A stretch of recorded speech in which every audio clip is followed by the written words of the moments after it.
welcome to the family here on Purple Mafia. I am your host, Paladino Joey, or Joey Awijan. Purple Mafia is available on all of your favorite podcasting apps. I thank each and every one of you once and always for downloading and listening to this show. It is a great pleasure to be back on board with you once again today as the Minnesota Vikings headed to Jacksonville, Florida, a team that's 2-6, Vikings 6-2. 6-2. Basically, one way or another, we're the reciprocal of each other, and if the Vikings were to win the game, we would remain reciprocals of each other. Otherwise, Jacksonville somehow would inch a little closer, even with Mac Jones at quarterback. Not that Trevor Lawrence has been anything special, but Mac Jones has proven himself to be pretty much a backup quarterback in this league. Sam Darnold has kind of been he was supposed to be a starter, and then it's like, I guess he's just a backup, and then he comes back, and he has a great start to the season. And today he looked like the New York Jets version of Sam Darnold in a lot of ways, at least on paper, you could say. 0 touchdowns, 3 interceptions, but we're getting ahead of ourselves here. Minnesota Vikings win an almost baseball-like score. Not quite that bad, but almost. 12-7 over the Jacksonville Jaguars in one of the ugliest games you will ever see.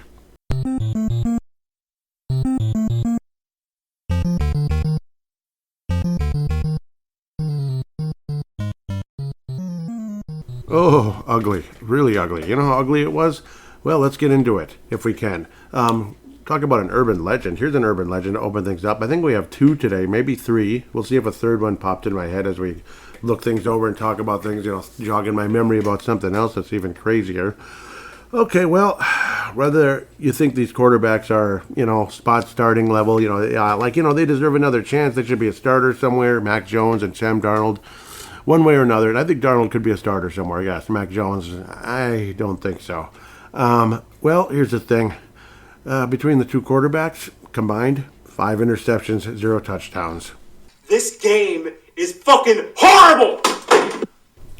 Exquisite stuff. Absolutely great. Let's see, how many yards if you combine the 2? Let's see, 111 for Mac Jones, thanks to the Vikings defense. 241 for Sam Darnold, as we were able to complete some passes down the field before we, got to the red zone, and ended up being red, all right. Ugh, like seeing red, like, oh boy. Whether you're playing Doom on whatever game system it is, PlayStation 1 or whatever the heck it is, whether you're playing Doom, the screen starts turning red as you're dying, basically, or, I don't know, like bombs are coming your direction in like real life, you're seeing red, you're dying, whatever. I don't know. That's kind of what the red zone was for the Vikings offense today. It was frightening. Though the other thing before we get to the other urban legend, I hope I don't forget now. One of the interceptions shouldn't have counted. It was an incomplete pass. The ball was not caught by the Jacksonville defender, but unfortunately, guess what? That play was not replayed. So I guess I guess you could say there's 3 urban legends. Urban legend number 2 is, now I'm blanking. Okay. How when Mac Jones late in the game gets face masked, they were sure to call that right away. Sam Darnold gets face masked twice this season, and it was as obvious as it could ever get, and they were not called. So that's another interesting urban legend. Urban legend number 3 is replay assist. Replay assist. Is this some kind of Mandela effect that I'm missing? I don't remember hearing about that a whole lot before. In fact, I don't know. Replay assist.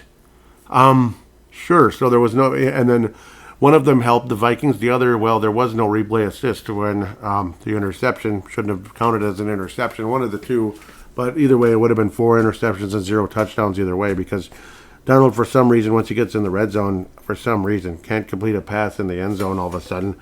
I don't know when that changed, but I guess it changed. That's kind of an urban legend in itself. Just all in itself. Like, what the heck is what the heck's up with these interceptions in the end zone? Like, how does this even happen? I don't know. It just does. Aaron Jones, thankfully, after being injured and carted off the field, which is scary as all heck, came back and played. How often do you see that? That's almost an urban legend. When somebody gets carted off and then they come back to play and make a key play late in the game. Aaron Jones, not bad. 17 rushes, 88 yards, 5.2 a carry. Cam Akers had a couple of nice moments and then got, there were some plays where the blocks were not good. What was it, like a sweep to the left? It'd be to the left if I'm thinking correctly. And it's like there was literally no blocking. It was like 1-on-3. It was like, okay, That's great. It was like 1-on-3, three defenders all coming to tackle Cam Akers. That was kind of annoying. So they had a few plays like that. The offensive line is mediocre at best, unfortunately. But, well, it is what it is. Even, what's his name? Brian O'Neill got called for a hold later in the game. That was not helpful at all on a play that could have been big play. Maybe could have led to a score, but of course it didn't. Got to see Ty Chandler return a bit, have a couple of nice moments, 4 carries for 18 yards. Again, with the Aaron Jones injury, Cam Akers became the feature back, which I'm totally a fan of. Not necessarily becoming the long-term starter for the Vikings if Aaron Jones is here. Yeah, no. But Cam Akers, I saw Paul Charchian put out a tweet that the Vikings do not have a backup caliber running back. Well, yeah, they do. When Aaron Jones is out, I think Cam Akers is at least a backup caliber running back. Some not that long ago would have said he's a starting caliber running back. So I don't know about that. He's at least a backup. The blocking was not really there on some of those plays. And yes, I'm a Cam Akers fan, so maybe I'm defending him a little too much. But I think he's pretty good. Maybe I'm crazy, but I think he's pretty good. I like his what they call downhill style. I think he's pretty good. Darnold, despite struggling, had a couple of important scampers that helped. One of them for 11 yards that helped the Vikings get a key first down. Jordan Addison only 1 catch for 4 yards and was missed on multiple occasions. See, I'm hitting the... Why can't I see the targets? What's going on? Am I going crazy? No, that's a rush. What am I talking about? Looking at the complete wrong thing. He had 2 catches. Oh, sorry. 2 catches for 25 yards. And yes, there was a lot of missed throws by Sam Darnold. Was it breezy there? I guess it was breezy. It didn't look like it. Some of the plays were just flat out throwaways overall, not just to Addison, but to other receivers like Oliver. One of the missed targets was a throwaway. This and that. Naylor was, but a lot of the plays were just missed. Like the interception in the end zone when it was kind of thrown in Justin Jefferson's neighborhood, so to speak. He was targeted 9 times as Justin. Again, possible throwaways, but one of them was a pathetic interception. I was nowhere near Justin Jefferson for the touchdown. It was just kind of like forcing a play. Kind of, shades of what Warren Moon used to do. Like, he'll get you to the red zone and then make a play like that. And you'll be just cursing your head off. Beyond frustrating at the end of the day.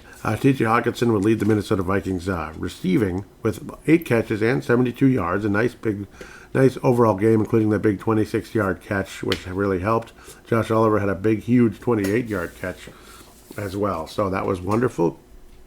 Generally speaking, Cam Akers had a 9-yard reception along the way, as Jones had 2 catches for 13 yards overall. So maybe not trying to read too much of the stats, but it is still good to, go over a little bit of it, just generally speaking, to see what kind of game this was. It's like you kind of had to feature the run game a bit. How many times did the Vikings run the ball? Gosh, almost 40 times, it looks like. Yeah, it's like 30, 37. No, yeah. 43 times the Vikings ran the ball, and 38 pass attempts. And with the way Darnold was killing us when the Vikings would get in the red zone, obviously after completing some plays, whether it being first downs on the ground or in the air, the mistakes would happen in the red zone, and it just kept happening, and it could drive you absolutely nuts. It was, again, like last week in a lot of ways, when you thought the team was pranking you. And it's like, okay, the Vikings have 3 points at the half. Last week they had 0, and then everything kind of semi-changed in the second half. And I was bitching about the Vikings defense on the 1 touchdown drive the Jaguars would have. After that, they were, for the most part, lights out. They weren't perfect. Obviously guys are going to get beat, but it was pretty much lights out after that. Travis Etienne Jr., okay, sorry, I had to do that. 4 yards on the 4 yards a carry on 11 carries, so 44 yards. Do the simple math. Mac Jones was able to scamper in for that 1 touchdown. And if you include Mac Jones' fumble lost, and if you do include the interception that shouldn't have been for Sam Darnold, that is 6 turnovers for the quarterbacks. 6. But I guess Mac Jones did rush in a touchdown. But again, quarterbacks are generally thought of as the guy throwing the ball. So that's just nice, a nice little bonus that Mac Jones is able to bring in that sense, generally speaking. But one of the ugliest freaking games you ever saw in your life. Vikings defense was outstanding. Jacksonville's defense was focusing, they took advantage of the mistake-prone Sam Darnold in a lot of ways. They were covering double teaming a bit, and trying to force Darnold to make some plays. And later on, or as the game progressed, they just kept happening. Part of me, I hope my voice isn't too bad. I've been under the weather the last week. I think it started with you probably heard it in last week's episode a bit. I was actually much worse than I am now, but the voice is still messed up because the sinuses aren't cleared thoroughly, and that's annoying.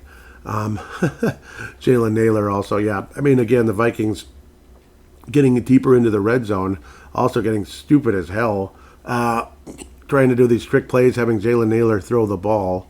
That was cute. Ends up getting sacked, if that counts as a sack. It was a tackle for loss, -7. That was just stupid. I mean, why do we have to get cute? It's like the dumbest times ever. And is Jalen Naylor somebody you want to even think of throwing the ball?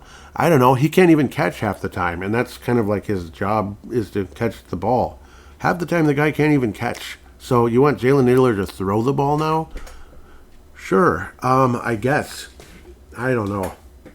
It's you like to believe in some of those cute plays. Sometimes maybe you come up with something like, say, if things are clicking, generally speaking, and you want that momentum changing play that could take the wind out of the other team's sails, say, like, right before halftime in the Super Bowl or something. Gotcha. But this was like a game where the offense was sputtering like a mother. And I don't know, it didn't make any sense. It was sputtering, it was really sputtering. It was very bad, very bad. It was terrible, yes. Oh, it was disgraceful. It was a disgrace. Yeah. Shout out to somebody. Wink, wink, nod, nod. Yeah. Anyhow, Sam Darnold, yeah, again, I mean, it looks more and more like the guy that you'll be saying thank you very much for the season. You did fairly well most of the time, but not all the time. He's a very good guy, very good, very nice guy, very good. And but again, turned in games like this that made him look more like the New York Jets, Sam Darnold, that we all wanted to forget. I think he wanted to forget that too. But unfortunately, some of those ghosts coming back to haunt him in today's game, generally speaking. I don't know, Vikings, with how much time of possession this Vikings team had, you feel like it should have been 35-7, 31-7. Probably should have been. With how many times the Vikings were in the end zone? How about, 21-7, 24-7. Oh, there's George W. Bush looking a lot older in Dallas, Texas, playing against the Eagles. Those Eagles terrorists. They got to get them terrorists. Those terrorists. Okay, sorry. That's pretty much. Or is that Philadelphia? No, that's Dallas. Dallas always wears light-colored jerseys at home. They're one of the teams that they're almost pretty much always wearing their white jerseys. It's very unique, very, very. Yeah. He's got his Cowboys cup in front of him. Man, time flies, doesn't it? Guys look a lot older. Yeah, I suppose he was a veteran, kind of. I suppose he was. I suppose W was kind of a veteran for like a minute or two. But yes, happy Veterans Day. That's more importantly, rather than debating on if George W. Bush was a veteran or not and his service to the country as a veteran. President is one thing, but veteran is another. To those of you that absolutely were veterans, including Mark Carlson from Iowa, and others that might be listening to the show, I salute you right here. Because tomorrow is Veterans Day. Yep, and maybe you're listening to this on Monday morning. Hi, happy Veterans Day, and God bless every one of you, every single one of you, for all of those that served and all of those that were lost during the course of the many, many wars dating back to the Revolutionary War, all the way up to today. We will give a moment of silence.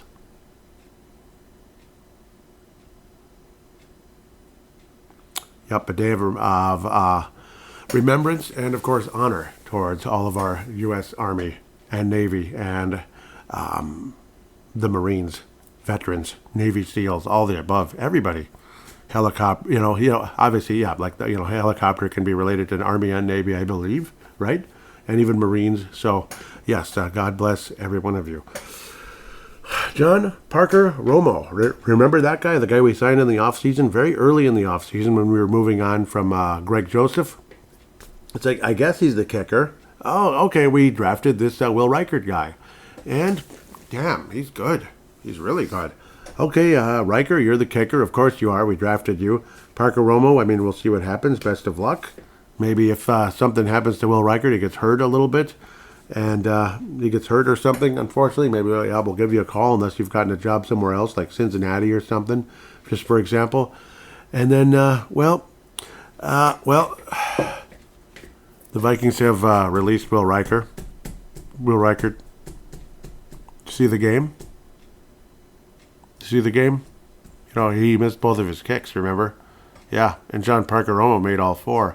Okay, no, the Vikings have not released Will Reichard. I'm just making fun of what happened with Zimmer and, Zimmer, Spielman. They're both involved with that decision. Dan Carlson years ago, remember that?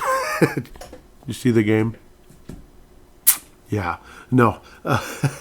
John Parker Romo, though, did make all 4 of his kicks. None of them were very far out, but we appreciate every one of them. Okay, 45 yards early on, his first kick ever in the National Football League. Put the Vikings up 3-0. And then Vikings trailed 7-3 and then 7-6 until it felt like eternity. Oh, it was ridiculous. Into the fourth quarter, the Vikings were trailing 7-6 to this Jacksonville team. A team that gave up how many? Oh, yeah. Remember that stat I brought up last week? What did Jacksonville have? 2 interceptions all year?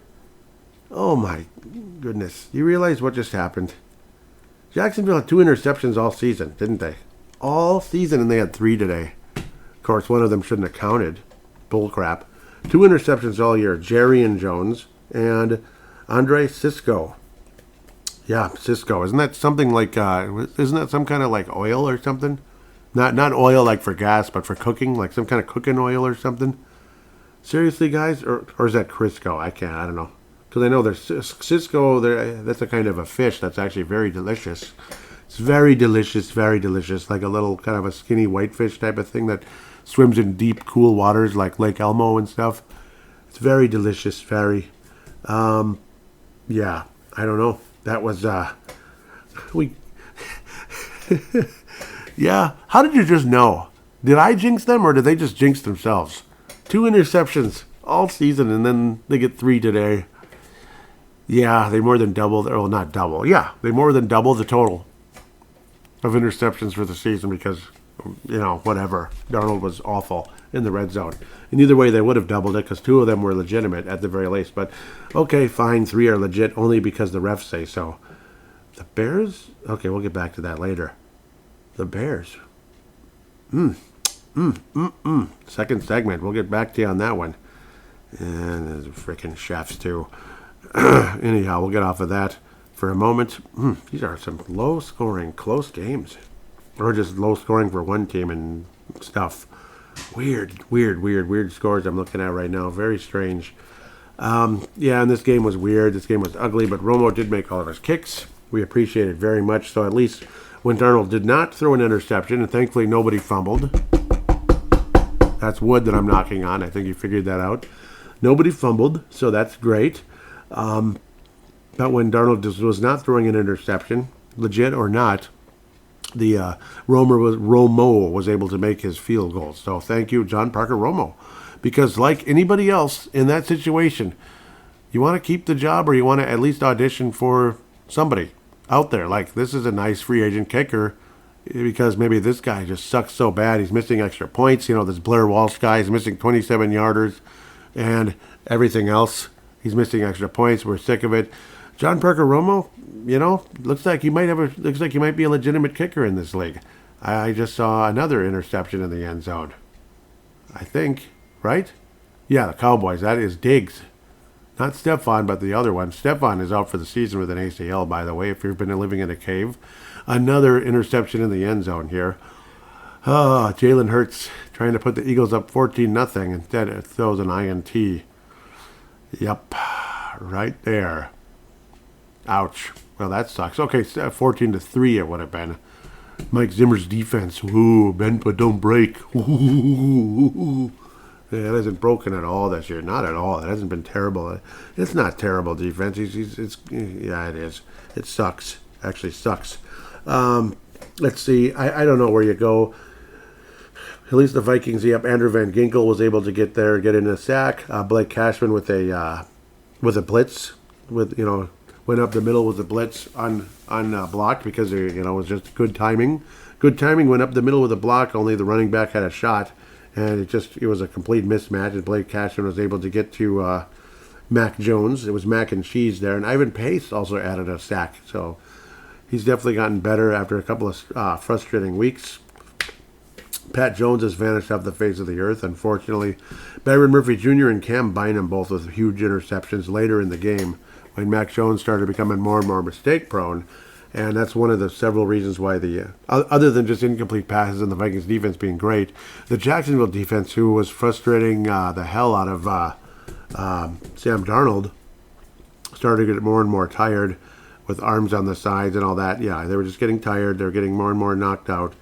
And Vikings were able to take advantage and at least get into field goal range, since we couldn't finish for our life into the end zone. We just couldn't do that. It was against the rules today. And Romo was able to get all 4 of his field goals through the uprights, and the Vikings win 12-7. So simple as that. Savage, man, he had 1 interception. Foysaid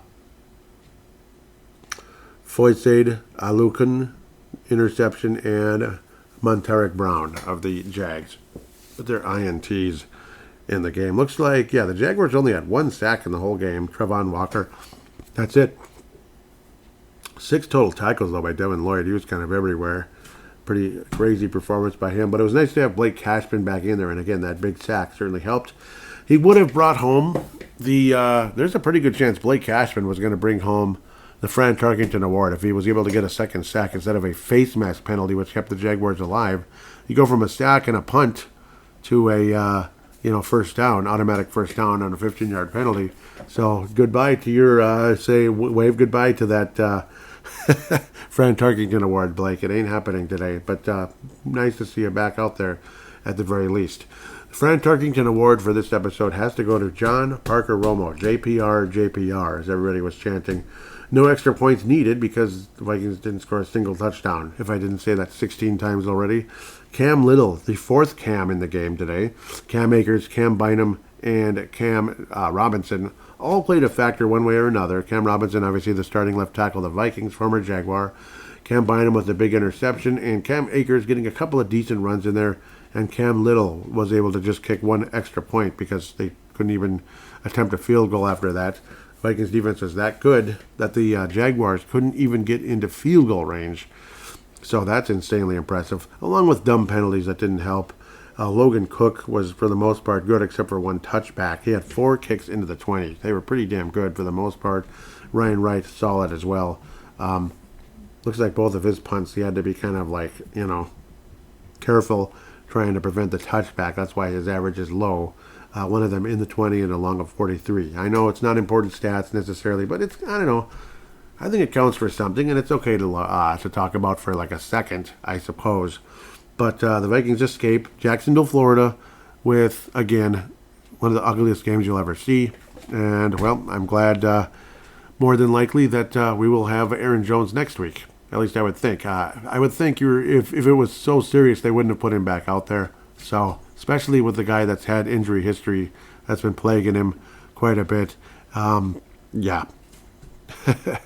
So that's kind of where we're at. The Christian Pond Memorial is Sam Darnold. Oh, yes. And no matter how much you might bitch and moan about players on the offensive line, no matter how much you might be annoyed with Jalen Naylor being mediocre or whatever, this and that, or, Jordan Addison.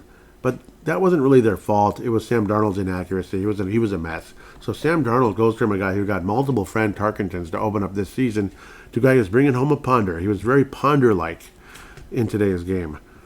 Very, very much Ponder-like. Not sure what's going to happen with Coach Doug Peterson. Maybe we'll have an announcement tomorrow.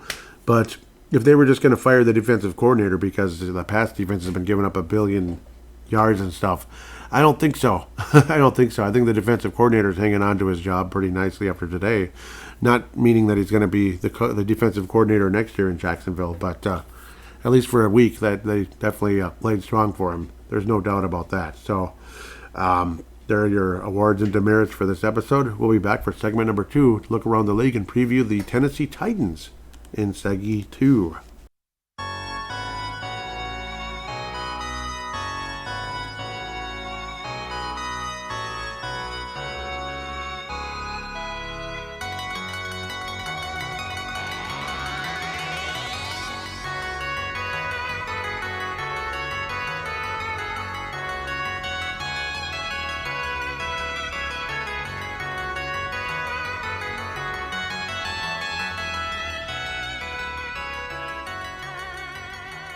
And we are back here on Purple Mafia, segment number 2. Time to look around the National Football League. Okay, sorry.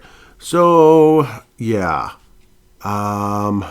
Thursday was it was Baltimore versus the Cincinnati Bengals. Definitely quite a back-and-forth shootout of a game.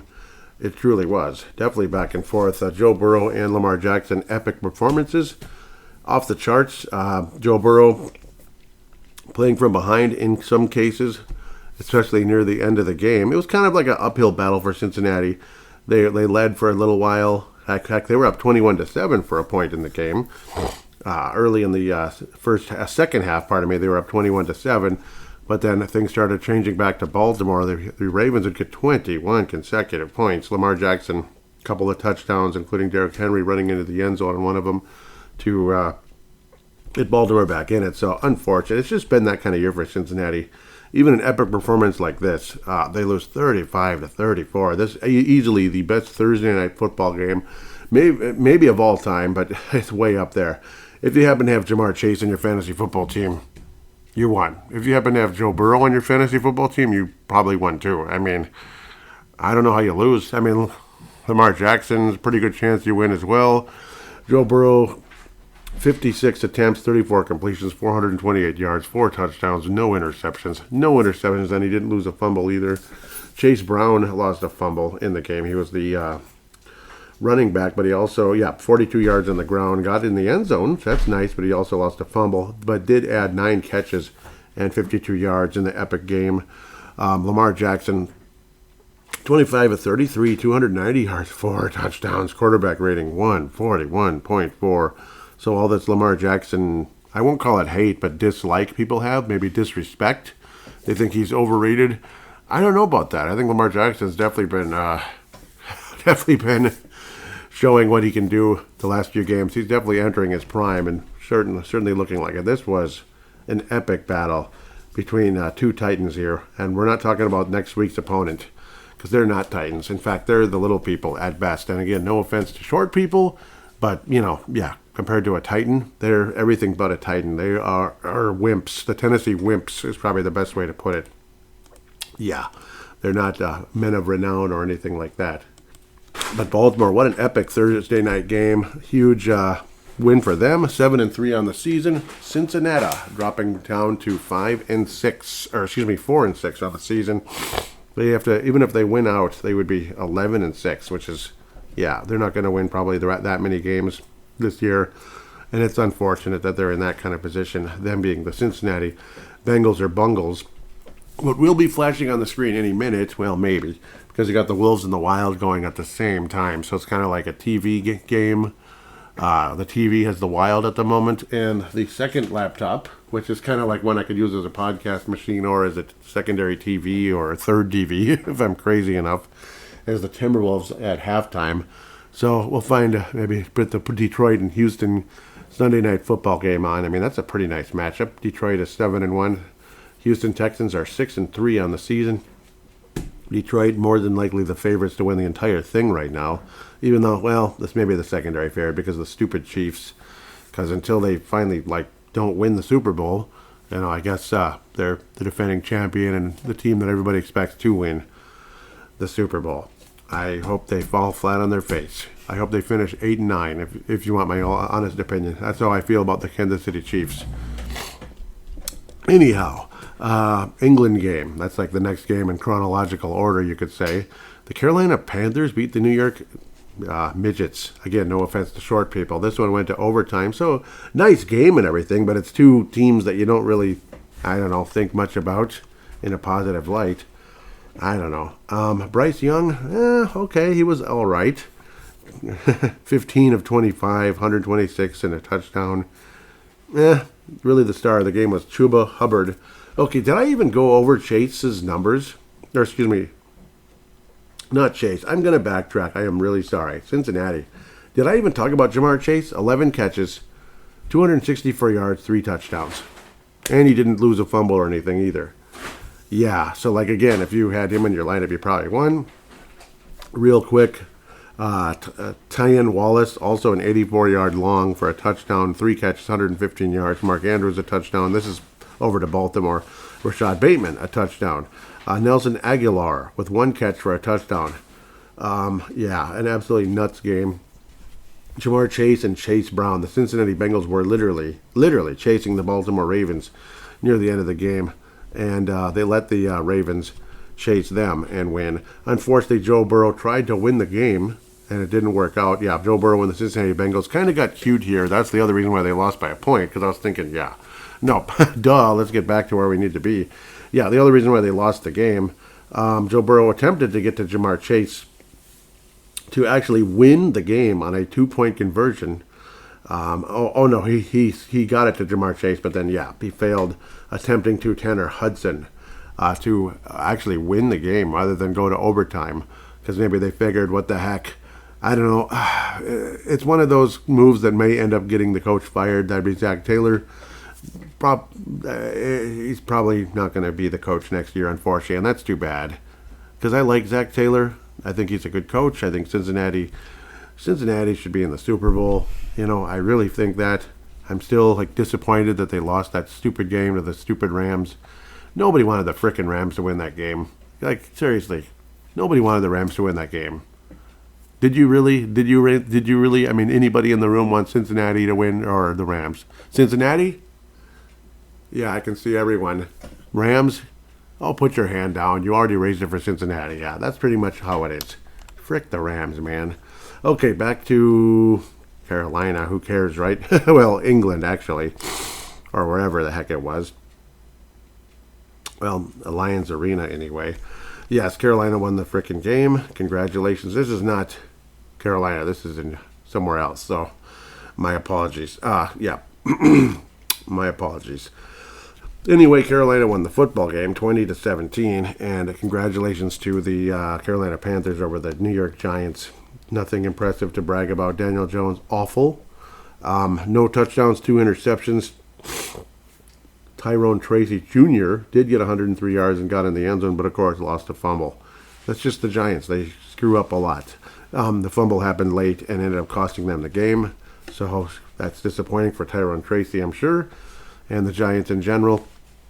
What are they, 2-8? Oof, yeah. So the Giants sucking hardcore like they did last year. After they had a halfway decent start, and then down the you know what drain they went. Bears, we'll talk about them later. Nothing to brag about there. Bills and Colts. The Colts, last week's opponent, hosting the Buffalo Bills. The Buffalo Bills win by 10 in Indianapolis, Indiana, 30-20. Comfortable, somewhat comfortable win, I would have to say. Buffalo gets the job done. I don't know if it's comfortable, but yeah, it kind of is. Yeah, it was. They were up 30-13. Joe Flacco, with a desperation, just what the heck, let's make the score look a little prettier, was able to get to Alec Pierce. Matt Gay made the field goal attempt to make it a 10-point game with 8 seconds remaining. So yeah, it was just to make it a little prettier. That's what Buffalo was smoking Indianapolis, and that's what I thought. Duh. And Josh Allen stunk in the game anyway. Well, then again, he was kind of like, you could say, Darnold. He got the team to the red zone several times, and they ended up scoring on some occasions and such. Joe Flacco had 3 interceptions, so he's starting to kind of lose it. Joe Flacco's probably in his final season in the NFL, I would have to say. I think he's hitting the proverbial wall. Last year was an awesome renaissance, and the start to this season was an awesome renaissance. Didn't he have 7 touchdowns and 1 interception at one point? I think he's hitting the wall. Like last week, wasn't he horrendous, 3 interceptions, and this week 3 more? Jonathan Taylor, really strong performance, 114 yards on the ground. But Buffalo, kind of a mess, kind of a crazy game, but they ended up getting the win, and good for them at the end of the day. Allen did rush the ball into the end zone, and that definitely helped the Buffalo Bills case. Tyler Bass made 3 field goals, and James Cook also ran the ball in. So they made all their points offensively, not defensive touchdowns, but not in the air at all. Josh Allen and James Cook both running in, like I just mentioned, for 2 of them at the very least. Yeah, definitely a mess of a game. Yes, there was a defensive touchdown. Teron Johnson with a pick 6 of 23 yards in the game. So there was a defensive touchdown, yes. Thought I was hearing something. No, it better not be raining again. Sorry. That's kind of a random complaint. But yes, Buffalo's 8-2, looking outstanding. Indianapolis 4-6. But it looks like the stupid Chiefs will probably have home field advantage, which is annoying. Whereas last year they didn't, and they still just kept, no matter what the case was, you thought the Chiefs were going to have a down year. They're going to lose in the second round, maybe even the first. But then Miami didn't show up to play. And then the next team didn't, was it Buffalo? It was just so disappointing. And Baltimore, was a mess. Oh, that was so annoying. Anyhow, speaking of that stupid frickin' team, the Chiefs are 9-0. 16-14 in a Viking-like game, basically, like today's game with the Jacksonville Jaguars. You think Mike Zimmer's coaching the Viking-Jaguar game and the Kansas City game. Bo Nix did throw for 2 touchdowns, so that's good. Mahomes, 266 with just 1 touchdown. Again, kind of average to below average, really below average for Mahomes. So kind of a mess of a game for Patrick Mahomes. Kareem Hunt did not get in the end zone this time. Nope, not receiving or rushing, but a lot of total yardage for him. Stupid idiot. I mean, that guy that's dating that other stupid idiot, yeah, he got in the end zone. Every time you want him to, you're just waiting for him to finally hit the proverbial wall and just go away. 64 yards and a touchdown. Yeah, he who shall not be named. Yuck. Cortland Sutton's had a couple of wonderful weeks in a row. Not quite as sexy as last week, but still 70 yards and a touchdown. I should have kept him. I don't know. I have mismanaged my fantasy team. Sometimes you think you know what you're doing, and then you just, I don't know, and then you just don't, I thought I knew what I was doing. Doesn't look like it. Wait, oh yeah, some of it's just terrible luck. I cut Sutton to sign Brandon Ayuk, and then Ayuk tears his ACL. I mean, hello. But Sutton's been better than Ayuk's been. Sutton the last few weeks has been better than Ayuk was all year. Pretty sure Sutton's long gone, like been picked up by somebody. Because that other guy, that got traded to Baltimore, he's been crap. So, yeah, what did he get, like 12 yards or something? He was worthless. Yeah, I didn't even look at him in the Baltimore game. You notice I didn't even mention his name. Baltimore had all those, that sexy game. So, I don't know. It's just so nuts. I just love this. Now, nothing's cooperating here either. Yeah, he's freaking gone. God. Oh, so stupid. I feel like such an idiot. And that's just one thing. Yeah, where is he? Yeah, Deontay Johnson. 6 yards, not 12. Wow, that really helped. Get the hell off the field. You suck, Deontay Johnson. Come on, man. Anyhow, next. New Orleans Saints fire Dennis Allen, not Johnson. Dennis Allen, Dennis Johnson. Fired Dennis Johnson. Isn't that an really old basketball player? Classic legend. Anyhow, Dennis Allen, unfortunately, after winning 2 games and losing 7 in a row, that'll do it for you. The Caesars Superdome. The New Orleans Saints, with our Deep South arch rival Atlanta Falcons, Kirk Cousins throws a back-breaking interception in this one, and that's Kirk Cousins. He had a blah game anyway too. Same thing, just a lot of yardage, but didn't throw a single touchdown pass. But of course, Bijan Robinson was awesome. 20 rushes, 116 yards, and got in the end zone twice. Tyler Algier, 59 yards, no touchdown, but that's okay. Greg London, who's had some great moments, did not get a touchdown catch because Kirk didn't throw any. Darnell Mooney, remember that guy? Yep, targeted 10 times. What the heck, Kirk? Didn't have the best game of his life, and yes, there were some throwaways, and the New Orleans Saints defense was better. Well, it was good today, generally speaking. I think their offense is what really sucked the last few weeks. Marquez Valdez-Scantling, the former Green Bay Packer, with 109 yards and only 3 catches. Remember, he had a couple of burn plays on us. 2 touchdowns for him. A nice little fantasy pickup for somebody. I don't know, I talk about that every 10 seconds about somebody being a fantasy pickup, but I guess they were. Derek Carr, 269 yards, 2 TDs, and tutties, and no grape jelly stain. Congratulations, Derek. No fumble lost, no interception. Good job, Derek Carr. It's about damn time you cleaned up your shirt and kept it clean. Falcons did not get a single sack on Derek Carr, and that'll do it for you. Yep, that's why the Saints were able to manage a whopping 20 points. Woo-hoo! And yes, obviously Raheem Morris is a defensive-minded coach, so yeah. So that's disappointing for him, I'm sure. Very. But again, more of a secondary. But again, no interceptions or anything like that. The San Francisco 49ers heading to Tampa Bay. The Tampa Bay Bucks are suddenly 4-6. What happened to them? They're 4-6. They just keep losing games. And San Francisco is gradually climbing back up into contention again, and good for them. Didn't they have a crappy start last year too? But then again, I don't know. And then eventually they kind of like took over. 5-4, second place in the NFC West. Heck, that might be our opponent in the first round of the NFC play, and in the wild card, because we're probably not going to catch Detroit, which is annoying. We have the second best record in the NFC, but we're stuck at like 5. Isn't that lame? I think they need to change that rule like they did in the NBA. Yeah, like NBA, I believe. If you have the second best record in the conference, even though you're not winning your division, you still get the second. You can still get the number 2 seed.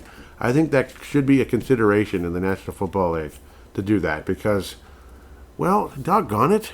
It sucks to see a team that's like, say, there's like a 14-2 or 14-3 or 15-2 type of team, and then the next team's like one game less than them and way better than everybody else, and they get to go on the road. Yeah, they get to go on the road. That's bullcrap. That's not fair. They're on the road like for the whole playoffs or something, because the home teams like win or whatever. It's just, that's lame. I hate that crap. Okay, now, not that San Francisco isn't necessarily a more dangerous team than the Vikings in the postseason, because they are. They've been to the Super Bowl twice. They probably should have won both of them, but they didn't. What's going on here with Matt Zuccarello? I don't know. Are they trying not to? I don't know. That looked kind of weird. Sorry, distraction. Nope, he's okay. They're just in a scrum. I thought he got hurt real bad. No, that would have sucked.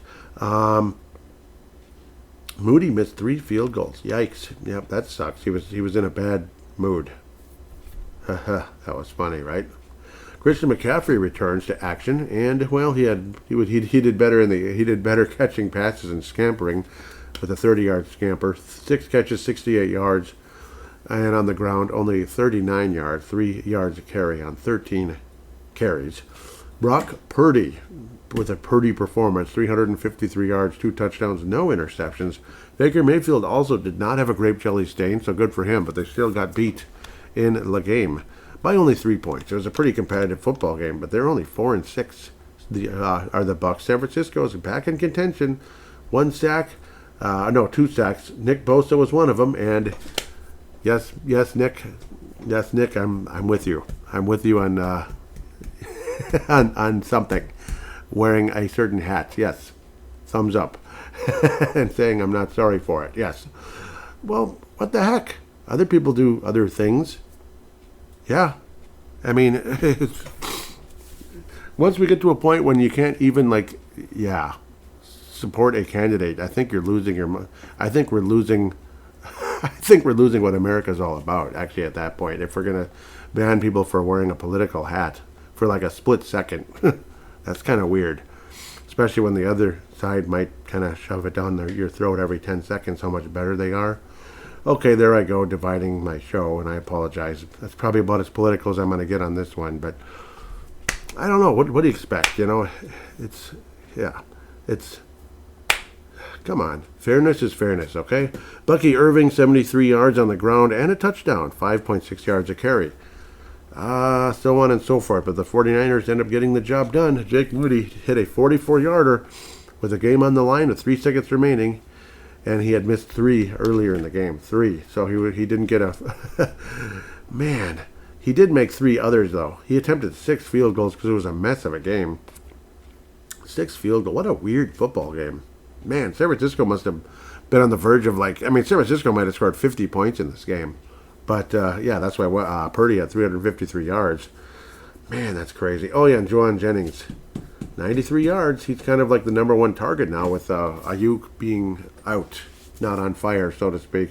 And Debu Samuel had a little spat with the long snapper, apparently. That was real nice after a missed kick by Jake Moody. So, come on, Debu Samuel. I don't know, Debu. I really don't. So we'll move on from that. Sorry for smacking my lips so much. Washington Commanders 7-2, glitzy record. Heading into Pittsburgh, Pennsylvania. Thank you, Pittsburgh. 28-27. Northwest Stadium in Washington, D.C. Yeah, Washington, D.C. Anyhow, 28-27. The Washington Commanders with the victory over, no, with the loss. Washington Commanders with the loss, hosting the Pittsburgh Steelers, who are 7-2. When you came into this season, did you think the Pittsburgh Steelers would be 7-2? And Russell Wilson had one of his best games since leaving Seattle, I think.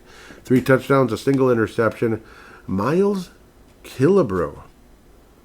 Like Harmon Killebrew. Interesting. Miles Killebrew. Jaden Daniels, a whole lot of nothing. 202 yards, and that's about it. Didn't lose a fumble or throw an interception, but didn't throw a touchdown either. Austin Eckler with a couple of TDs on only 44 yards. Mick Nichols. Say that twice, or say that fast 3 times. Anyhow, a touchdown on the ground. Yay. Kickers made all their extra points, and Zane Gonzalez made both of his field goal attempts, but the Steelers are 7-2. 2 teams, I think, are pretty surprising coming into this year, both with 7 wins, but the Washington Commanders lose their 3rd game of the season, and the Steelers are 7-2. The Pittsburgh Steelers. Mike Tomlin, you're a good coach. You're a very good coach. To be able to get 7-2 out of that team, they're okay, but I don't know. Are they that good? Wow.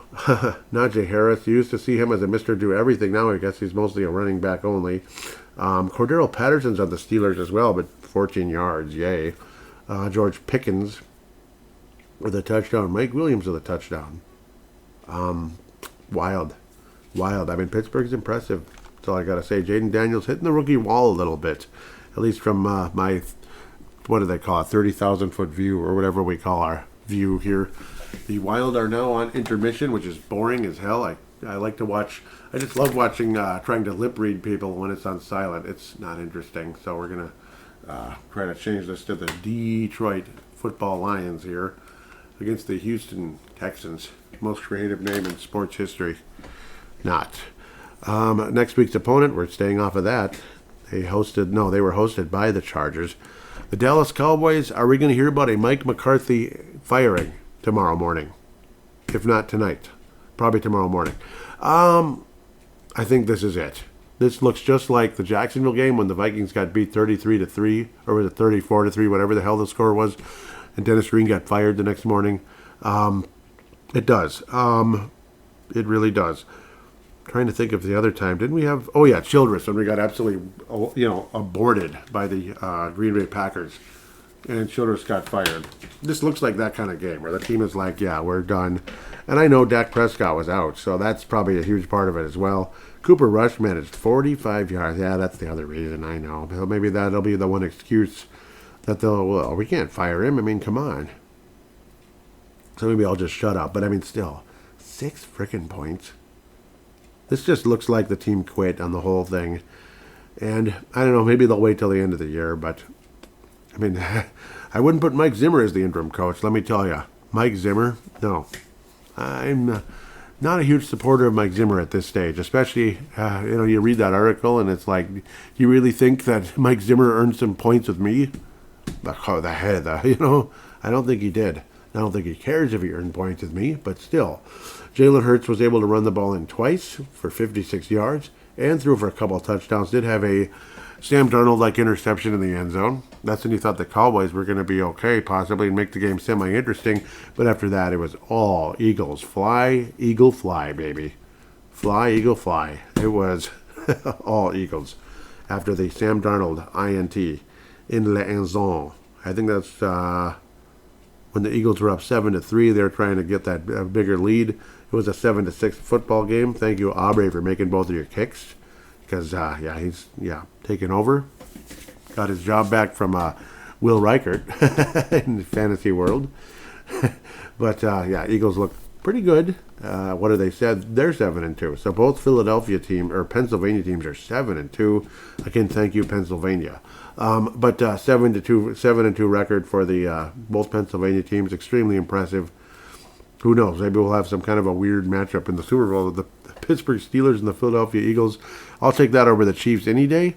But I think most of us would prefer to see the Detroit Lions just out of curiosity. Can they finally do it? And I don't think the Steelers are going to the Super Bowl over other teams in the AFC. Hopefully Buffalo can overcome the Chiefs crap. Wouldn't that be nice? Sick of seeing them lose to the Chiefs. The final game before we look at the because the Packers, I believe, are off this week, right? So the Bears played, but they might as well have been on the bye. I mean, okay. Apparently, though, I do believe this would be our opponent because they keep winning football games all of a sudden. The other red team, not the red team on the screen right now. I don't usually think of the Houston Texans as red, but they are red as can be. I don't know if it's in honor of something that took place on Tuesday. I doubt that, but those helmets rock. I love metallic red. It is gorgeous. There's nothing like metallic red. It's like the coolest color in the world. Like on a boat or a car. Unbelievably awesome. And on a football helmet too with the, what do they call that thing? The grill in the front. It is gorgeous. Absolutely beautiful. Well done, Houston Texans.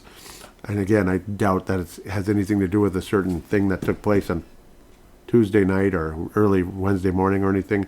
But anyhow, the other red team, not the 49ers, but the Arizona Cardinals still lead the NFC West because they won again. They are 6-4. Funny how things work out when Kyler Murray is healthy and focused. Now, he didn't have a great game, but he had a very good game. It'd be like picking up all your spares in a bowling game. You didn't get all the strikes necessarily, but you picked up all the spares pretty much, and you still wound up with like a 200-point game, kind of, sort of, because the Cardinals won 31-6 over a Jets team that's they might as well land these planes. I mean, they're lousy. Kyler Murray completes 22 of 24, insane accuracy and insane execution by the quarterback and the receivers in connecting. Man, that's impressive. That's all I got to say about that. 266 yards and a touchdown, that's it. But he did run in two, so he would have been a much better choice in fantasy today. And, yeah, I don't know, man. That's a tough one. Kyler Murray and Jaden Daniels, it's very tough to make the choice back and forth. One guy's great one week and the other guy's not. Boy. I mean, I don't know what to tell you. But other than that, the Jets were lousy and terrible and stuff. There weren't any turnovers in the game by either team, which is actually really nice. You'd think there'd be turnovers all over the place in a 31-6 game. But especially for the team that only managed 6. But they didn't turn the ball over. They just didn't get the job done, that's all. They just stunk. Spencer Schrader made both of his kicks. Yeah, yes, he did. Good for him. Anyway, the Cardinals are 6-4, and apparently the Vikings would head to Arizona State Farm Stadium. I suppose because it's a red team, I guess. Yay, State Farm is red, if that means anything to anybody. But Vikings would head there if the season ended today, and all of that. So the Vikings would be probably favored in that game, I would hope. Maybe Kyler Murray'd throw for 500 yards against us, or run for like 100 and get 2 touchdowns or more. But regardless, we'll digress back to the NFC North, which is what this segment was supposed to be about in the past. And I've babbled on forever and turning it into a NFL roundup again because it's fun to look at all the different teams. The Bears managed 3 lousy points against the New England Patriots, 19-3 game. I mean, this is like fire the coach and move on, because I know people are talking like he's a dead man walking in Chicago. Cairo Santos, a 33-yard field goal, and that's it for the Bears. It was a 3-3 football game about midway through the second quarter. Ever since Drake May and the boys, mostly Joe Sly, you sly dog, was making his kicks. After Derek May threw a touchdown late in the second quarter, the Patriots got down the field again for a 37-yard kick, and then a 25-yard kick and a 33-yard kick, and Sly also made a 30-yard kick. So he went John Parker Romo on it, making all 3 of his kicks not too far out. Congratulations, Joey Sly. Okay, Joey Sly. It's pretty sly for a Joey guy. The Patriots, though, pressured and smashed and stacked the hell out of, my God, they did. That Caleb Williams guy. Is that his name, Caleb Williams? Man, he was sacked about 50 times in this game. Dietrich Wise Jr., 2 sacks. Jelani Tavai, 1 sack, that's 3. Anthony Jennings, 2, that would be 5 sacks total. Brendan Schroeder, no, Schuler, but it's spelled differently. 6 sacks total. Now that's 1 more. Jeremiah Farms Jr., another sack to make it 7. Keon White, another sack to make it 8. And coming in last but not least, Del Pitis with another sack to make it 9. Count them, 9 sacks in Caleb Williams. Holy cow. Well, DeAndre Swift ran for 59 yards. How exciting. The Browns offense is done. At least it was absolutely obliterated by the New England Patriots. They are coached by a former linebacker, so hello. The defense is probably going to have some kind of an energy to it. At least I would think so, and it sure did against the Bears. And by the way, this was in Soldier Field against the Bears. Yeah, Soldier Field. 19-3. Oof. The Bears sucked today. The Bears' offensive line was garbage. 9 sacks on a mobile quarterback. Rookie, so his timing was probably not where it needed to be, but that is impressive by the New England Patriots. And I love those Houston Texans helmets. You know what's messing me up? Because it's Houston and Tennessee. Houston and Tennessee, what do they all add up together to be? The Houston Oilers, baby. And the Houston Oilers are the one team that doesn't exist. You get the crappy Texans name, even though the uniforms are average. The helmets are elite. They're almost up there with the New York Jets. I think the Jets have the best helmet in football. That metallic green, it is freaking gorgeous. And that's the only thing they have going for them. The Jets are awful. Tennessee Titans are awful too. They're 2-7 on the year. The LA Chargers are now 6-3 with a 27-17 win in the game. And this mouse is falling apart. Like the wheel just doesn't work anymore. That sucks. It's seen better days. They're probably going to end up having to replace the poor baby.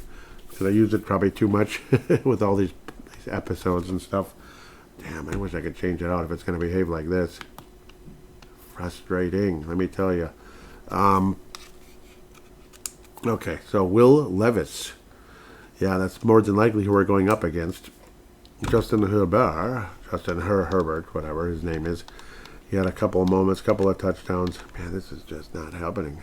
I have to replace something. Well, no, he had 1 touchdown pass and that's it. He also ran one in to Justin Herbert. Will Levis with a couple of touchdown passes. I'll see if he gets to throw for 300 against us. Sometimes our secondary is just awful. Tony Pollard's had his moments, but then, the former Cowboy running back, of course, he's had his moments, and then he's not good, and then he's good again, and then he's not good. Will Levis is mobile, where he was able to get 8.5 yards a carry, but nothing too exciting. Tajai Spears with 7 rushes, 47 yards. But this is what we're going up against. Calvin Ridley is an extremely talented wide receiver of the Tennessee Titans. Formerly, he's had some great seasons. He actually had he's had a very quiet year this year because it's just a mess of a team right now. But he did have 84 yards and 2 touchdowns today, which could be helpful to certain podcast hosts' fantasy team at the moment. We might want to get the heck, rid of somebody or something here right about now. Might want to be considering doing that. Okay. Well, we'll see how that turns out. It's called a waiver claim. That was on the fly. Yes. Because my receivers are crap. Anyhow, Tennessee Titans, though, let's look at them coming up against the Minnesota Vikings again. So at least this is working a little better now. Herbert, he threw for 164 yards. This Chargers team, I don't know what the hell's going on. Like, Herbert is supposed to be an elite quarterback, but every week it's like the same thing, like 150, 180 yards and 1 touchdown. But at least he didn't throw interceptions. He took care of the ball.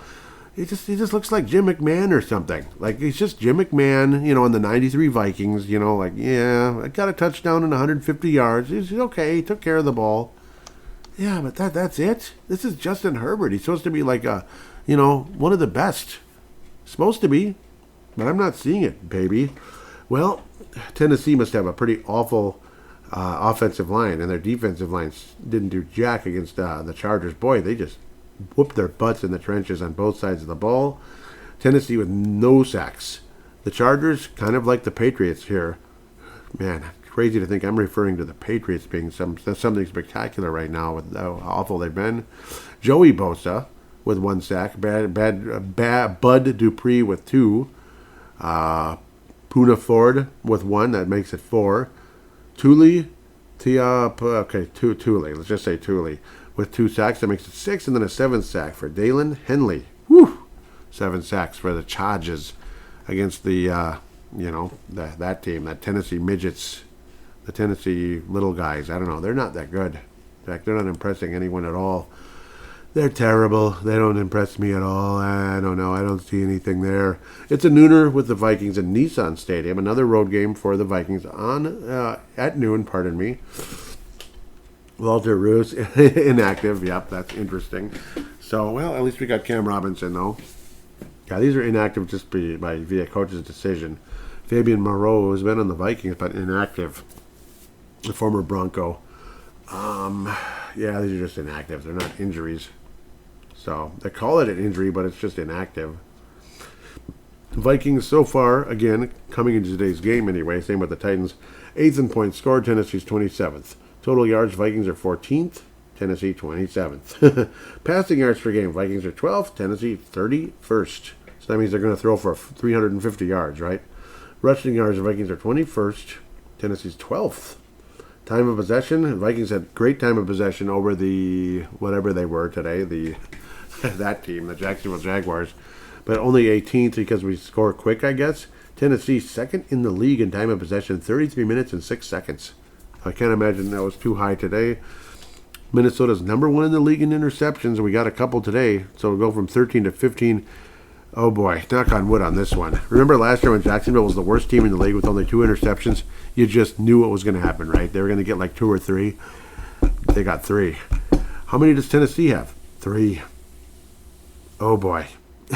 I don't want to see that thing double going next week, so watch out for that. Passing yards against per game, Tennessee is number 1 in the entire NFL at defending the pass. That's interesting. Well, because they're never behind. They're never ahead. That's probably why, right? That's what it is. They're never ahead. See, the Vikings are often ahead, and the other team's passing to try to get back in the game.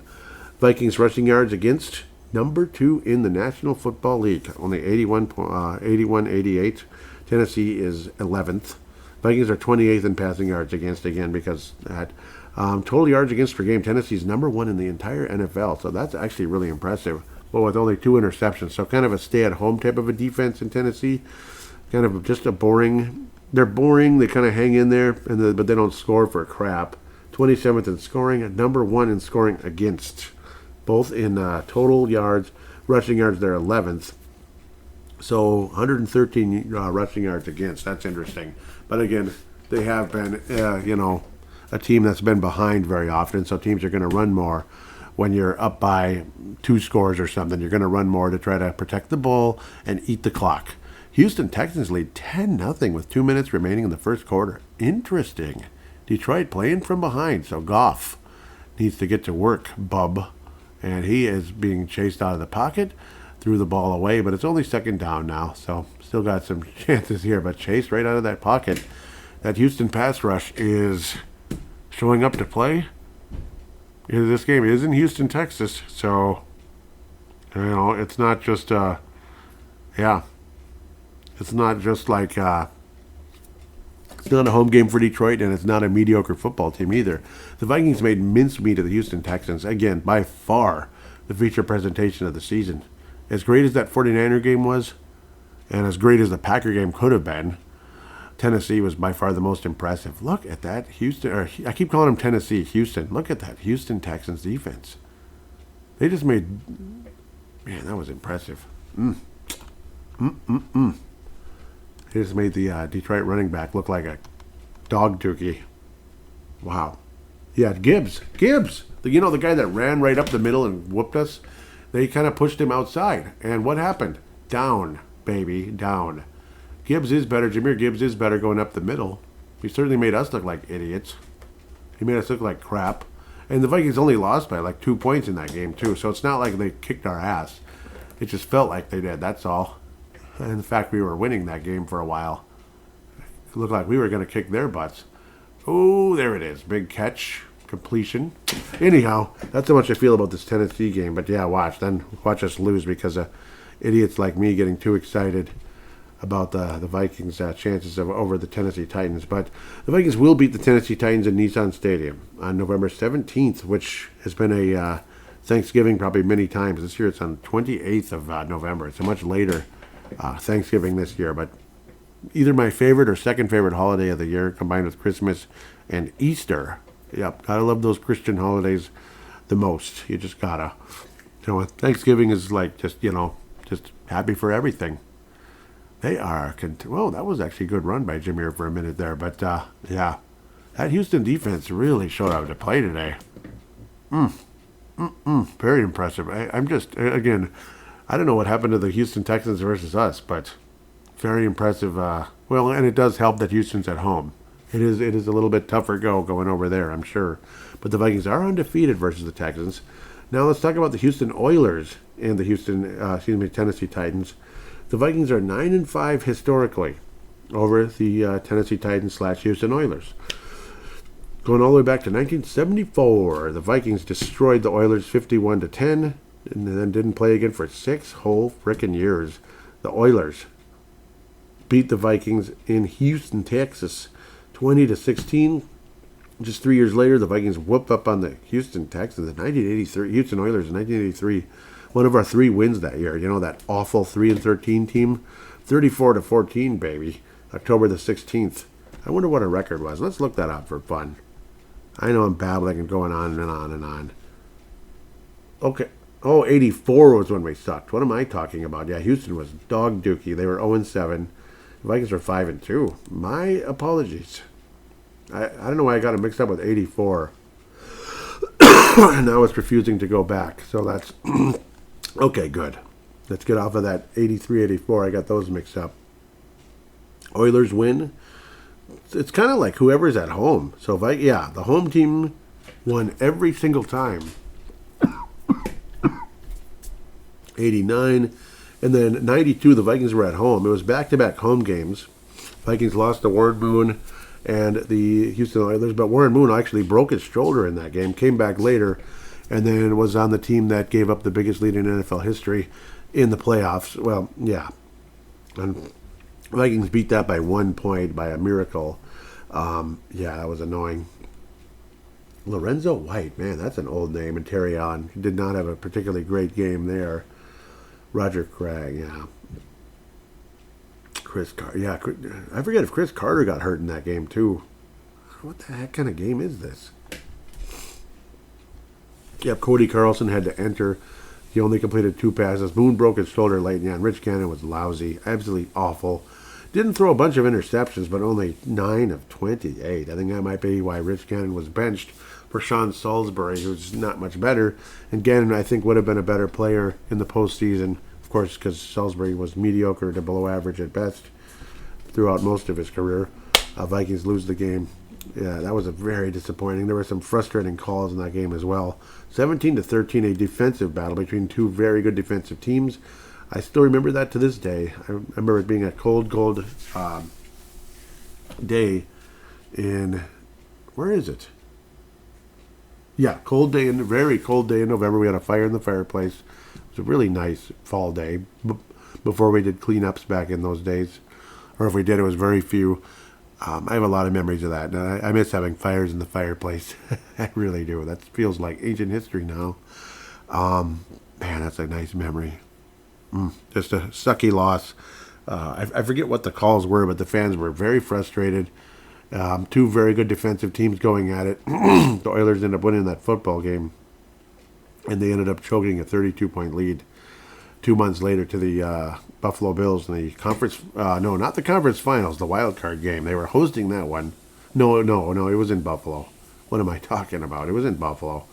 Buffalo came all the way back and won. But yeah, that was the first time in the history of the matchup, which was an 18-year-old matchup at the time. So, gosh, 1974 was only 18 years ago, and 92. Man, that's how long ago 92 is.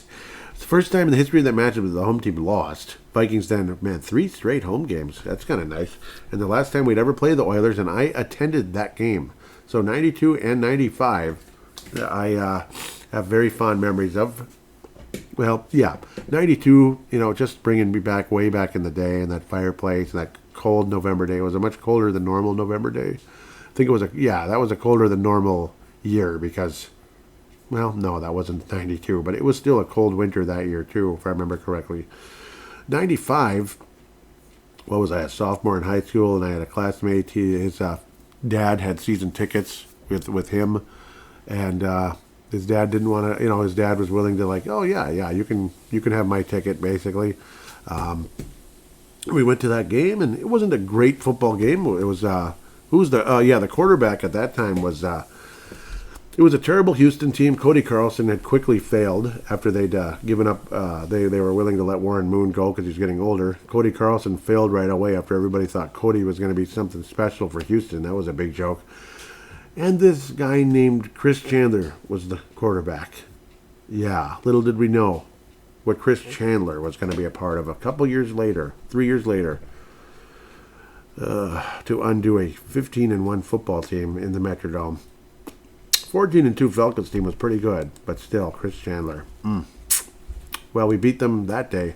I would have gladly sacrificed a game against Houston against Chandler if it meant we could have that 98 NFC title game instead.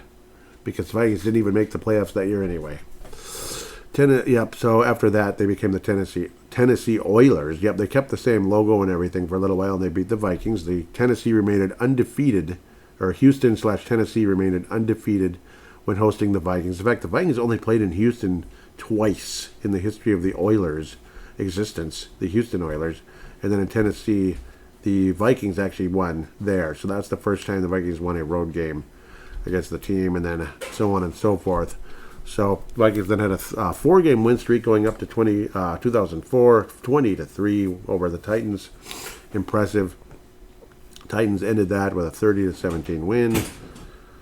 Vikings then 30-7. That was when Ponder had his best year with the Vikings. 2012.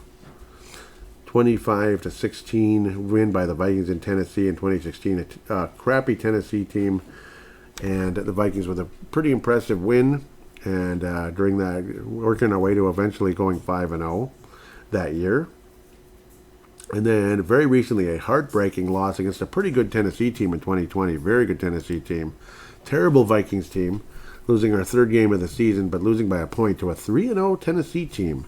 31-30, and it's been that long since the last time we played against each other. Very close game, and the Vikings just poor execution down the stretch. Couldn't make the stops, and Steven Gostkowski with a 54 and a 55-yard field goal to wrap it up and beat the Vikings, who had led 30-25 after a Kyle Rudolph touchdown from Kirk Cousins and a failed 2-point conversion to try to make it a 7-point game. Very frustrating. Very, very. So going on and on about history, because the history's when we play these AFC teams and there's some cool memories, it's going to trigger me to maybe go on and on, maybe a little bit. So I apologize. I have some fond memories, going back into the early 90s, and I miss those days. I do. I wish I could have some of that back. In fact, I like the 80s more than the 90s, but there's your first Detroit touchdown to Laporta. Goff to Laporta on the rollout into the end zone. Sam Laporta, and here we go with their goofy dances. We're happy for you, or whatever the heck that is. It looked like mermaids at the bottom of the ocean. I don't know what that's supposed to be. It's cute. Look like a bunch of mermaids. I don't know what the heck that is. Or mermen, I don't know. Vikings will beat the Tennessee Titans, I'm sorry. Final score, I don't even know anymore. This offense is weird and stupid. And with the way Tennessee is very stingy. They suck, but they're very stingy. Maybe teams just get all, they get ahead and then they just kind of chill against that team because they know their offense is awful. maybe force a turnover or two. So we're going to go with the final score of, gosh, this is kind of how I feel right now. I mean, it's just like 20 to 10. Vikings, I don't know. For some reason, I'm not comfortable the Vikings are going to win by 10, but 20 to 10 over the Titans. I'm not real confident in this offense, but Tennessee. I'm not really confident in their offense either. 20 to 10, and maybe we might even have a defensive type of thing where either it's a pick six, or we get a field goal or touchdown because of an interception that leads to it. A few plays later, we blow it, don't get in the end zone, but still score a field goal, kind of like today, that type of thing. So, but the Vikings will win 20 to 10 over the Titans in Tennessee. With that, we'll take a quick break and get to fan interaction right after this.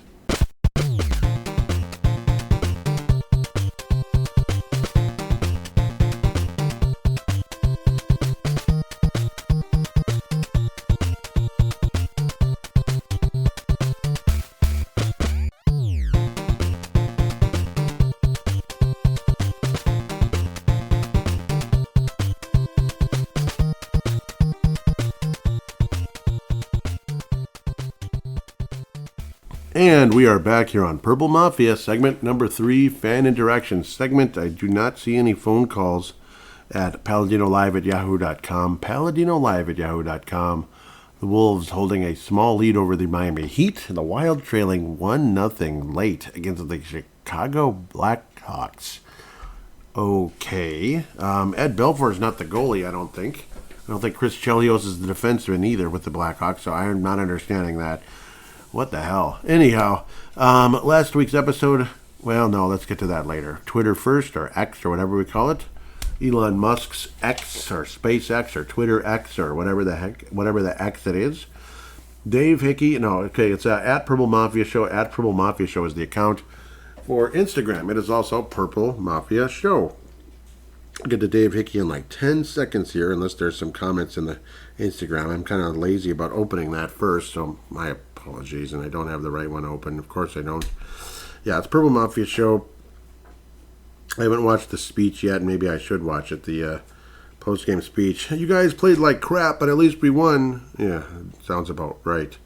I do end up, thanks to Facebook and Instagram, the Facebook page and the Instagram page being connected, when I do put out the logos with the in-game thread, you can comment on there if you like Instagram more than Facebook. So that's out there. It's just, I guess I'm just a day late and a dollar short with a lot of this stuff, and it's kind of the story of my life, unfortunately. If I could have set this stuff up like 5-6 years ago, maybe the show would have been bigger. Yeah, well, I guess never, I don't know. Feels like Pro Mafia barely exists in the cyber world these days. It's a sad truth. Anyhow, Dave Hickey out of Iowa. Why are we not seeing Dalton Reisner? He gave up 0 sacks last year, but week after week they trot out Ed Ingram, and he continues to rate as one of the worst offensive linemen in all of football. I think I read that last week, but still, yeah, I mean, I think it should be read again. Yeah, I mean, pretty much.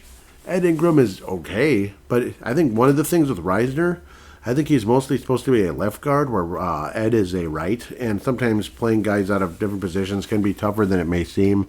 So there is that. It might be the mechanics of it all. Blake Brandel has been decent. I don't think he's been great. In fact, last week he was terrible. So there was that. But I don't know, both pretty much the whole interior line was terrible against the Indianapolis Colts last week, who made mincemeat of Darnold. Dave Hickey continues, I've really gotten to where I'm sick of them, and Swifty Loverboy cost me money, so he's on my bleep list.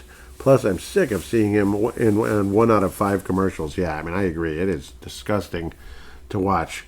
Yep, I was posting, if you're not flat out sick of the Kansas City Chiefs, you don't have a pulse.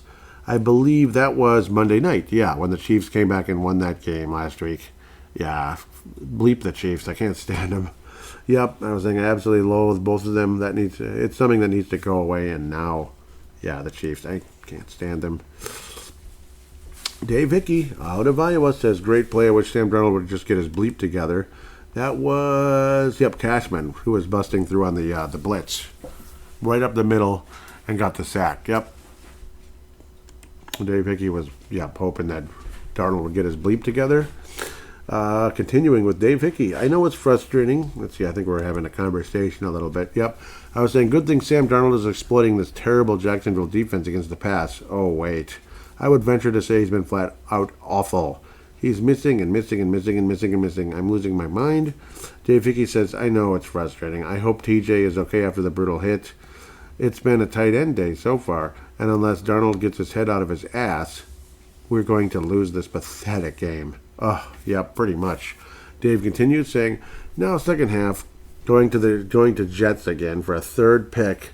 Darnold is the Ponder Award winner, even if they win this game. Yep. He's got it in the bag, and he did. Darnold did get the Ponder Award for this one, or Ponder Memorial, as we like to call it, like we're remembering how terrible he was. Mad Martin coming back onto the show, and again, no call-ins so far. One of these days, right, Mad Martin? Yeah, and I understand the time difference is not easy, and this and that, so especially with those, a few night games in a row, that didn't help. But now we're back to Noonerland, which helps everybody, I think, quite frankly. Noonerland is always a good thing. Mad Martin, Northern Scotland, says, hopefully this will end all the speculation about an extension for Sam. And I was saying, this has got to be the end of it for sure. What a damn mess. Mad Martin says, been hard to watch, and Jones is out. Yeah, that'd be that running back, of course. Yes. Continuing with Mad Martin, says, looking at yardage, at the yardage margin, 379 to 119, and we have 12 points. We've 12 points. Yep, because I know how they, that's that British accent there. We have 12 points.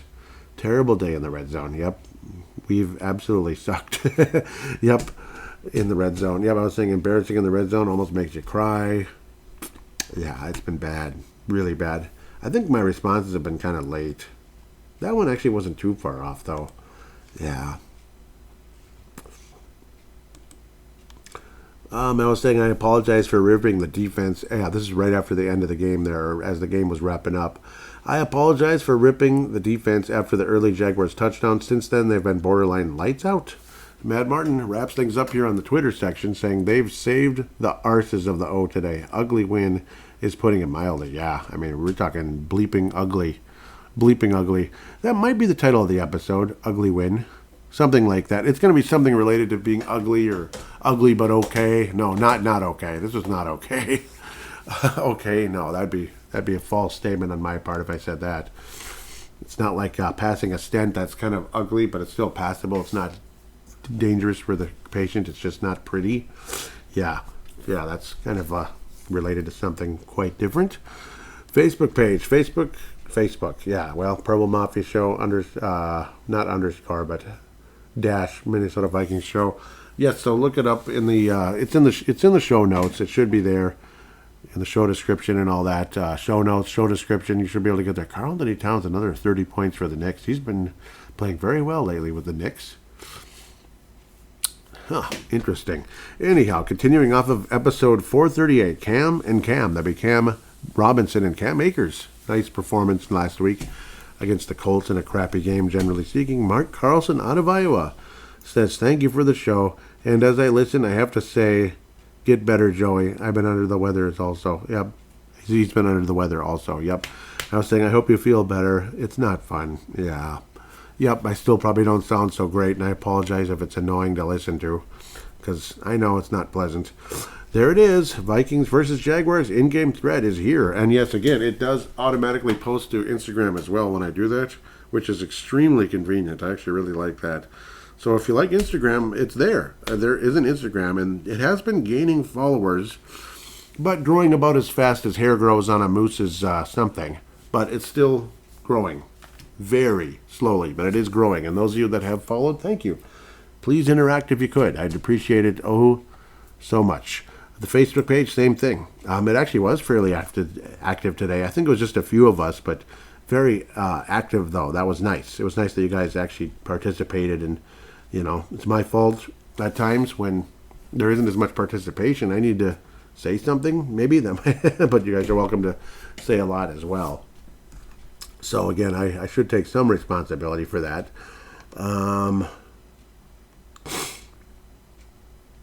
Mark Carlson was saying, I think it's one of these two. Yep. Mark Carlson was saying, I hope the Vikings aren't sleeping on this team. And geez, they let them rip down the field and score. Yep, that was early in the game, that opening touchdown. Thankfully, the defense got way better after that. Mike Dale out of the New York area says, Darnold really hasn't been great this first half. Yep. Oh, it's been ugly, all right. Or it was ugly, yep.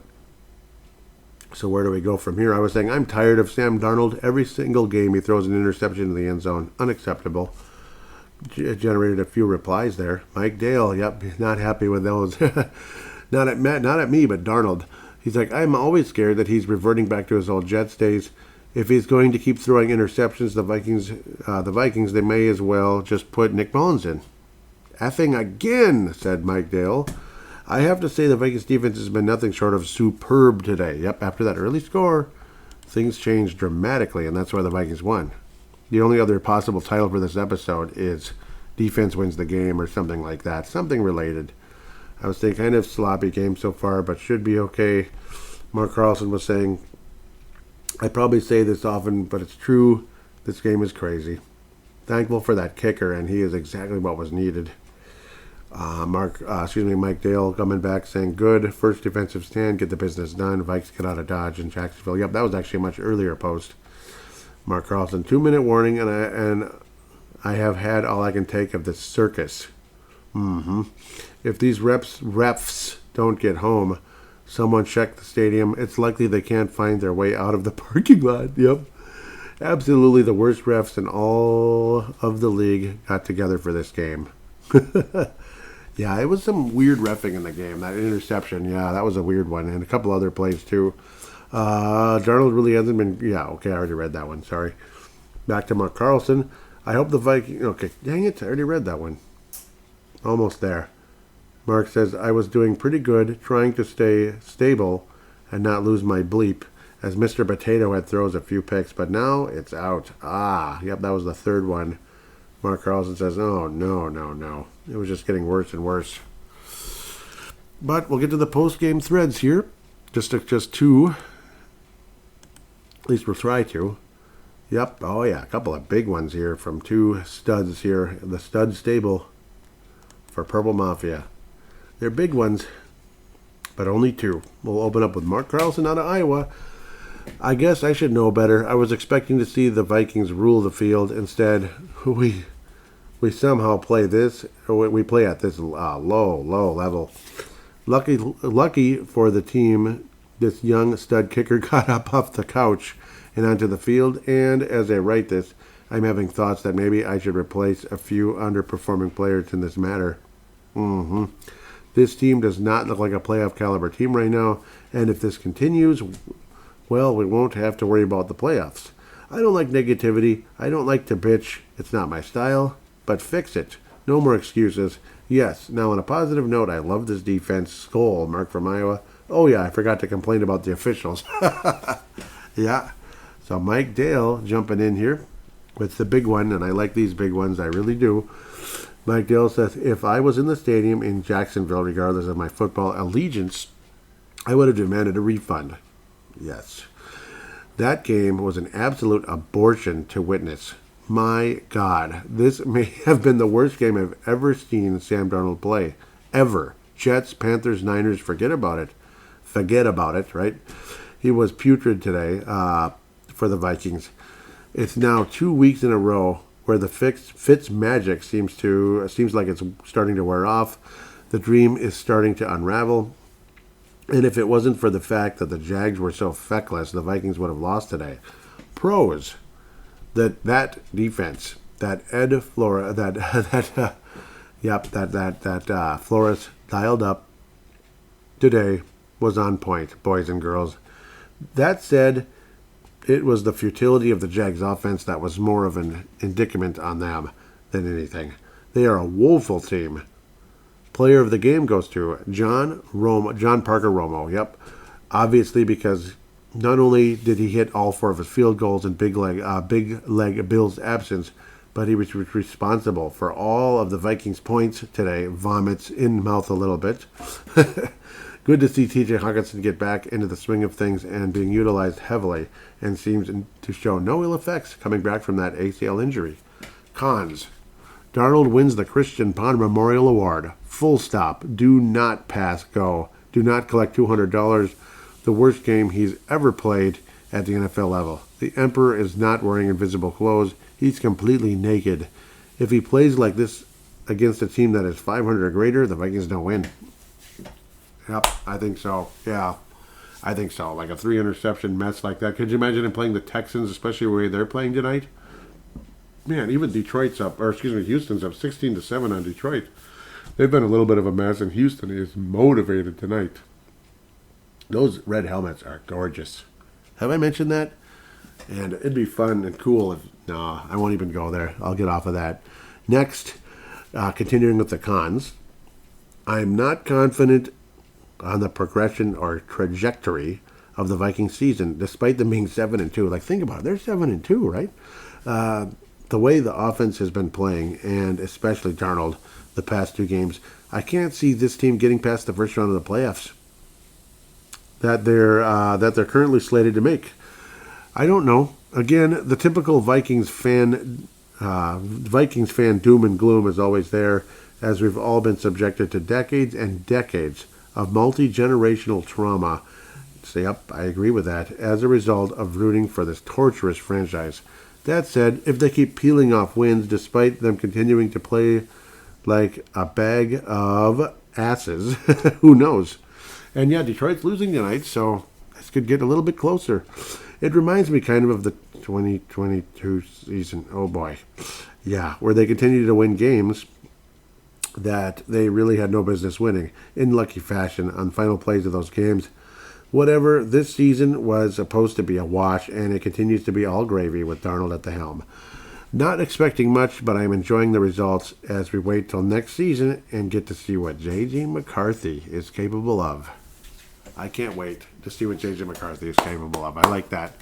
That's a nice line at the end there. Yep, I can't wait to see J.J. McCarthy as well. I mean, McCarthy, sure, he's going to throw interceptions, especially in his quote-unquote first year as a starter. Because I don't know if we can call it his rookie year or not now at this point. It's like a redshirt freshman year, you could say, because of the stupid injury.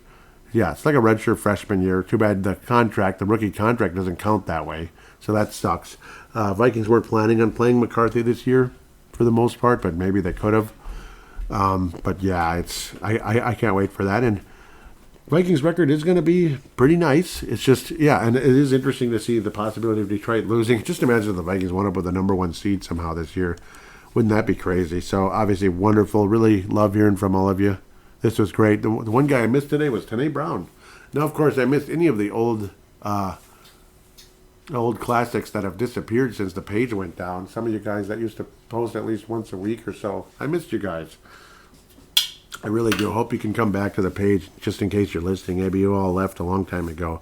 Left the show a long time ago. I don't know. But yeah, Mike Dale, Mark Carlson, Dave Hickey, Mad Martin, you guys, thank you very much. Very much. Sam Gupta. Man, Malcolm McSween, I missed you guys. Haven't heard from you in a little bit from California there. Obviously, Tanae out of New Zealand. Love hearing from him. Absolutely great. One of the, he's an absolute legend with Timberwolves Explosion, but he's a legend here with Herbal Mafia as well, so there's no doubt about that. Here we are in November and kind of rocking and rolling. No weather forecast necessarily for this one, right? Other than just up and down weather. That's kind of what kind of fall it's been, with some rain and some dry. Let's hope we can get the dry back so we can wrap up the fall cleanups and get back to normal life. It'd be nice. Any of you put up your Christmas lights or Christmas tree yet? That'd be cool and crazy, but I'm not against you if you do. It's nice to see some people have inflatable turkeys in their front yard, just a couple, where it lights up at night. I think that's cool to have a little bit of Thanksgiving decorations. It's the holiday that kind of seems to get kind of hidden underneath everything else, especially, Halloween. Everybody's a Halloween fan for some reason. And then you have Christmas, of course, which is, Christmas, which is the biggest holiday of the year. So with that said, anybody, please, 5-star rating on Apple Podcasts, Spotify, crushing the like button, as they say, on YouTube. joining the page, subscribing to it as well. Paladinolive Productions on there. Really appreciate you. If you could, there are all the links in the show notes or show description. So otherwise, if you want to get on the show via your voice, simply pick up your smart device, or you can record it on a laptop as well with an audio, any type of audio software of any kind, and record it. When you're done, share it or email it, whatever, to paladinolive@yahoo.com, paladinolive@yahoo.com. I would then convert it into an MP3 file thanks to cloudconvert.com. Really appreciate that website. You can even convert pictures on there. Like say you need a JPEG and it's like a web something. You can convert it into a JPEG in seconds on there. So really appreciate cloudconvert.com. With that said, wishing all of you a wonderful week and another Vikings win. 8-2, here we come.